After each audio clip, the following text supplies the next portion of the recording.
चांदोरदेवा विधानसभा मतदारसंघाचे महाविकास आघाडीच्या वतीनं काँग्रेस पार्टीचे अधिकृत उमेदवार सन्माननीय शिरीष भाऊ कोतवाल यांच्या प्रचार सभेचा कार्यक्रम आणि या कार्यक्रमाला उपस्थित व्यासपीठावरील सर्व महाविकास आघाडीच्या सोबत असलेले सर्व ज्येष्ठ श्रेष्ठ मान्यवर, आदरणीय व्यासपीठ आणि उपस्थित मतदार बांधवांनो, खरं तर आपण गेल्या 1-2 महिन्यापासून या महाराष्ट्राचा असेल, चांदोरदेवा विधानसभा मतदारसंघाचा असेल, एक वातावरण बघतोय की ज्यांना स्वतःची गॅरंटी राहिली नाही त्यांनी आता कुठेतरी फुलतापा देण्याचं आणि मतदारांना विचलित करण्याचं कटकारस्थान चालू केलेलं आहे. आणि त्याची प्रचिती आपल्याला वेगवेगळ्या सभांमधून, सोशल मीडियामधून बघायला मिळत असेल. भाऊ, ज्या गोष्टी 10 वर्षात झाल्या नाही त्या गोष्टींची आश्वासनं या ठिकाणी 10 मिनिटात देऊन मोकळे झाले. पण मतदार आता एवढा वेळा राहिला नाही. मतदार हा हुशार आहे. मतदारांनी यांना 10 वर्षापूर्वी स्वीकारलं होतं, पण आता हाच मतदार यांना पायाखाली घातल्याशिवाय राहणार नाही, ही सर्वात मोठी वस्तुस्थिती. त्या दिवशी भाऊ गावामध्ये सभा झाली सन्माननीय आमदार रावदादा आहेर यांची. रावदादा आहेर यांनी एक प्रश्न विचारला मतदारांना की आतापर्यंत सांगा की मी कोणते शब्द तुम्हाला दिले आणि पूर्ण केले नाही असे शब्द सांगा. आणि त्या लोकांनी टाळ्या वाजवल्या. भाऊ, हे टाळ्या वाजवणारे तेच लोक होते ज्यांना कोरोना काळात सांगितलं थाळ्या वाजवा, हे त्याच लोकांनी टाळ्या वाजवल्या. प्रश्न विचारले, दादा तुम्हीच विचारलं ना की मी कोणते शब्द दिले आणि पूर्ण केले नाही सांगा. दादा, 2014 सालचा तुमचा जाहीरनामा आहे. तुम्ही ज्या चांदोरदेवा मतदारसंघातील जनतेला हे जे काही आश्वासन आहे तुम्हीच सांगितले ना. आता तुमचा प्रश्न दादा तुम्हाला विचारतो. दादा, आश्वासन तर खूप मोठे याच्यात ठराविक मुद्द्यांना हात घालतो. पहिलाच मुद्दा होता निवडणुकीला उभे राहिल्यानंतर आता आपले एकच लक्ष, चला हटवूया पाण्याचे दुर्भिक्ष. म्हणजे यांनी आपल्या भावनेला हात घातला. भाऊ, पाण्याचा प्रश्न मिटवतो असं सांगितलं आणि मुद्दा सांगितला पुणेगाव धरणातून हायराईज करण करून डोंगराच्या कडेने पाणी आणून चांदोरदेवाचा पाणी प्रश्न सोडवणार. गेल्या 10 वर्षामध्ये आमच्या गोरगरीब शेतकऱ्याच्या डोळ्यात पाणी आलं पण पाटाला काही पाणी आलं नाही. दुसरं आश्वासन दिलं, पुण्यश्लोक अहिल्यादेवी होळकरांचं योग्य त्या ठिकाणी स्मारक बनवणार, पुतळा उभारणार. या 10 वर्षात काही आपल्याच्याने ते झालं नाही आणि आम्हाला धर्माच्या नावानं कुठेतरी भरकटवायचा प्रयत्न करतात. मग अहिल्यादेवींचं स्मारक का झालं नाही? तिसरं आश्वासन दादा तुम्ही दिलं होतं, चांदोड उपजिल्हा रुग्णालय अद्ययावत करणार.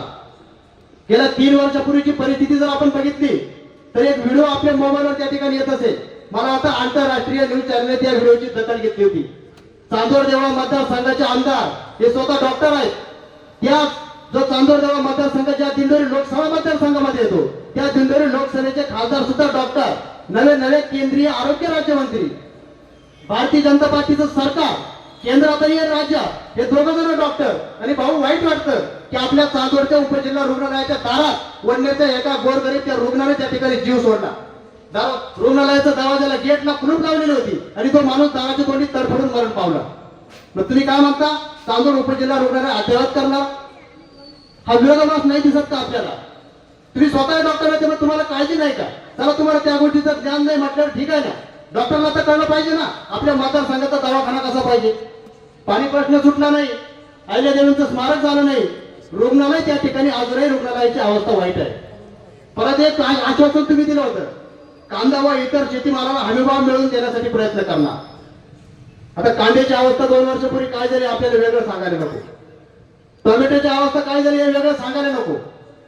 आता या परिस्थितीत तुम्ही जर लोकांना आश्वासनं देणार असाल आणि ते पूर्ण करणार नसाल आणि वरून उजळ माथ्याने दळून त्या गावातून विचारणार की सांगा मी कोणते प्रश्न मांडले पूर्ण केले नाही, हे कोणी मांडले होते? मग लोकांनी मागितलं होतं का तुमच्याकडे? तुम्ही आश्वासनं दिली आणि निवडून आलात ना, पण लोकांचा विश्वासघात तुम्ही करताय दादा. त्यानंतर आणि गावातले दादा शेतीसाठी नियमित वीज पुरवठा करणार, हे आश्वासन त्या ठिकाणी दिलं होतं. आपण 1 महिन्याची शेवटची तारीख येते आपली 30-31 तारखेला मोबाईलवर एक मेसेज फिरतो, लाईटीची वेळ संध्याकाळी 10 ते 3 आणि सकाळी पहाटे 3 ते 9, वीज बिल भरा, सहकार्य करा. बघितलं असेल आपण सर्वांनी मेसेज. त्यांनी आश्वासन काय दिलंय? शेतीसाठी नियमित वीज पुरवठा करणार. मग हा नियमित आहे का? रात्री 10 ते 3 लोड शेडिंग अजूनही चालू आहे. ठीक आहे, ज्या गोष्टी होणार नसतील त्या बोलल्या नाही पाहिजे, ह्या मताचं मी आहे. जनतेला किती वेळा लढत करणार तुम्ही? आणि त्यांचे कार्यकर्ते व्हॉट्सअप सोशल मीडियावर इतके फिट बसलेले असे, आज रात्री जाग आली ना 2 वाजता तरी मेसेज उचलणार टाकणार, व्हिडिओ उचलणार टाकणार, दादा दादा ठीक आहे ना. हे कार्यकर्ते, मी एक विचार केला, हे कार्यकर्ते एवढे जोरात व्हॉट्सअपवर सोशल मीडियावर का भेटले, आणि दुसऱ्या कोणी जर काही टाकलं तर त्याच्यावर सुद्धा तुटून पडतात की कोणी काही बोलायचं नाही. याचं कारण एकच आहे, कोणीतरी सांगितलंय ना की हे लाभार्थी गँग आहे म्हणून.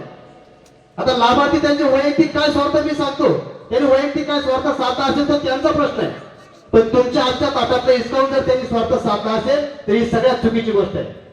आपल्याला सांगू का काय झालं म्हणून? आपण नुकसान भरपाईची याद्या पाहिल्या असतील, धोरणाच्या लोकांना विचारतो किंवा धोरणाच्या बाहेरचे जे कोणी असतील, या याद्यांमध्ये पहिल्या 1 ते 10 मध्ये जे नावं असतात ना, तेच नाव प्रत्येक यादीमध्ये येतात. आणि असे बरेचसे शेतकरी आहे की त्यांचे नावच आतापर्यंत नुकसान भरपाईची यादीमध्ये आलेले. मग 1 ते 10 मध्ये कोण कोण आहे आपण विचार करा, याद्या तपासा. आणि त्यांच्या घरातले दादा, एका घरातल्या कुटुंबातील त्यांनी 2-2 बिघे जमीनाची नावं करून दिली डिवाइड करून. एका घरामध्ये 5-6 शेतकरी, प्रत्येकाच्या नावावर 2-2 बिघे जमीन, प्रत्येकाला नुकसान भरपाई. नुकसान भरपाईचा आकडा किती? नवऱ्याच्या नावावर 10,000, बायकोच्या नावावर 8,000, वडिलांच्या नावावर 12,000, भावाच्या नावावर 9,000, वहिनीच्या नावावर 12,000, दुसऱ्या भावाच्या नावावर 17,000, आणि जमीन किती? एकेकाच्या नावावर 2-2 बिघे. नुकसान भरपाईचे आकडे 10,000च्या पुढे. आणि ज्याच्या घरात 20 बिघे जमीन आहे त्याच्या आकड्यात, त्याच्या नावा पुढे नुकसान भरपाईची रक्कम किती? 1720, 1840. मग हा आकडा आला कुठून? तुम्हाला आम्हाला सांगितलं जातं यादी वरून आली. वरून म्हणजे कुठून आली हो दादा? ह्या याद्या गावात बनवल्या जातात, अधिकाऱ्यांना दबाव टाकला जातो, यांच्या घरातले नाव टाकले जातात, आणि तुमच्या वाट्याची नुकसान भरपाई तुमचं नाव कट केलं जातं किंवा तुमच्या नुकसान भरपाईच्या यादीतल्या आकड्याची रक्कम कमी केली जाते आणि त्यांच्याकडे वळवली जाते. याच्यामुळे हे राव दादांचा एवढा प्रचार करताय का? मागे मागे दादांनी माझ्या वाटतं याच्या पत्रकार परिषद घेतली आणि सांगितले मी माघार घेतोय, माझ्या भावासाठी उमेदवारी मी सोडतोय. दादा हे सगळे कार्यकर्त्यांनी चांदोडला मोठा मेळावा घातला, एवढे सगळे मुंबईपर्यंत धावत गेले. नाना नको, दादाच पाहिजे. दादा यांच्या काळ्या गोष्टीवर पांघरून घालता म्हणून दादा पाहिजे का यांना?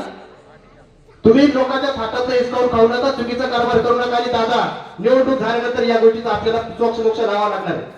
जे याद्या असतील ना, कुठल्या निकषावर कोणाला किती नुकसान भरपाई आली, पहिल्या 10 मध्ये जेवढे ती पहिले लावा आता नुकसान भरपाई काळजी चौकशी. कारण गोरगरिबांना अन्याय झाला, या गोष्टी इथून पुढे सहन केल्या जाणार नाही. तुमच्याकडे सत्ता दिली म्हणजे तुम्ही गैरवापर करणार आणि या कार्यकर्त्यांच्या काळ्या गोष्टींवर पांघरून घालणार.